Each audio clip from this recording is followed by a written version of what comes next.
صلو علی الحبیب صلی اللہ تعالی علی محمد صلی اللہ علیہ وسلم۔ میرے پیارے اور محترم اسلامی بھائیوں اور مدنی چینل کے ناظرین، اہم ترین رات شب برات آیا چاہتی ہے۔ شب برات ہم نے کرنا کیا کیا ہے، آئیے یہ سنتے ہیں۔ حضرت سیدنا علی المرتضیٰ کرم اللہ تعالی وجہ الکریم سے مروی ہے، نبی کریم رؤوف الرحیم صلی اللہ تعالی علیہ وسلم کا فرمان عظیم ہے، جب 15 شعبان کی رات آئے تو اس میں قیام یعنی عبادت کرو اور دن میں روزہ رکھو، بے شک اللہ عز و جل غروب آفتاب سے آسمان دنیا پر تجلی فرماتا ہے اور کہتا ہے کوئی مجھ سے مغفرت طلب کرنے والا کہ اسے بخش دوں، ہے کوئی روزی طلب کرنے والا کہ اسے روزی دوں، ہے کوئی مصیبت زدہ کہ اسے عافیت عطا کروں، ہے کوئی ایسا اور یہ اس وقت تک فرماتا ہے کہ فجر طلوع ہو جائے۔ میرے پیارے اسلامی بھائیوں ذرا غور کیجئے، اللہ تبارک و تعالیٰ کی طرف سے گویا یہ ندا ہوتی ہے کوئی مانگنے والا کہ اس کی جھولی بھر دی جائے۔ ہماری بھی تو تمنائیں ہیں، ہماری بھی مشکلیں ہیں، ہماری بھی پریشانیاں ہیں۔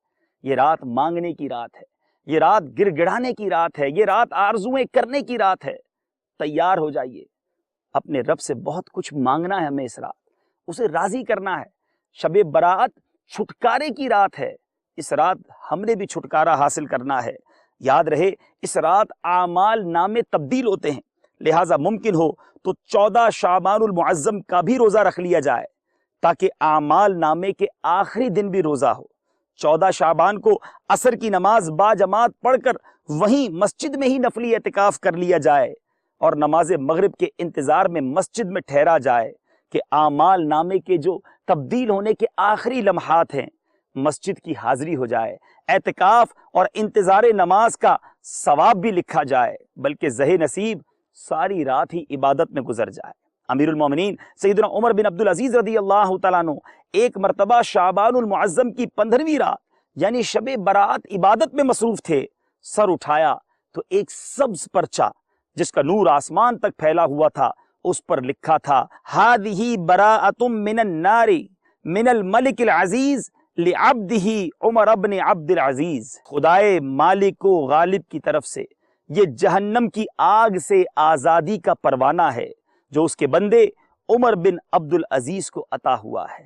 سبحان اللہ۔ میٹھے اسلامی بھائیوں، اس حکایت میں جہاں امیر المومنین سیدنا عمر بن عبد العزیز کی عظمت و فضیلت کا اظہار ہے، وہیں شب براعت کی رفعت و شرافت کا بھی ظہور ہے۔ الحمدللہ عز و جل یہ مبارک شب جہنم کی بھڑکتی آگ سے براعت یعنی چھٹکارا پانے کی رات ہے، اسی لیے اس رات کو شب برات کہا جاتا ہے۔ خوب عبادتیں کرنی ہیں، اللہ کو راضی کرنے والے کام کرنے ہیں، اور ہاں یاد رہے اعمال نامے تبدیل ہونے والے ہیں، گویا آخری دن چل رہے ہیں اعمال نامے کے۔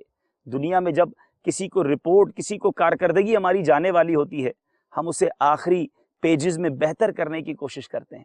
آخری صفحات چل رہے ہیں، نماز قضا نہیں ہونی چاہیے، جھوٹ بالکل نہیں بولنا، غیبت سے بچتے رہیے، آنکھوں کو بھی گناہ سے بچائیے اور خوب عبادتوں میں دل لگائیے تاکہ جو آخری دن ہمارے اعمال نامے کے ہیں، آخری صفحات رہ گئے ہیں، وہ اچھے ہو جائیں اور اللہ کی بارگاہ میں اعمال نامہ پیش ہو۔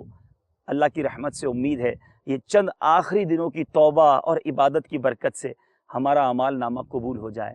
مدنی چینل دیکھتے رہیے، مزید مدنی پھول لے کر حاضر ہوں گے۔ صلو علی الحبیب صلی اللہ تعالی علی محمد صلی اللہ علیہ وسلم۔ صلو علی الحبیب صلی اللہ تعالی علی محمد۔ مجھے اپنی اور ساری دنیا کے لوگوں کی اصلاح کی کوشش کرنی ہے۔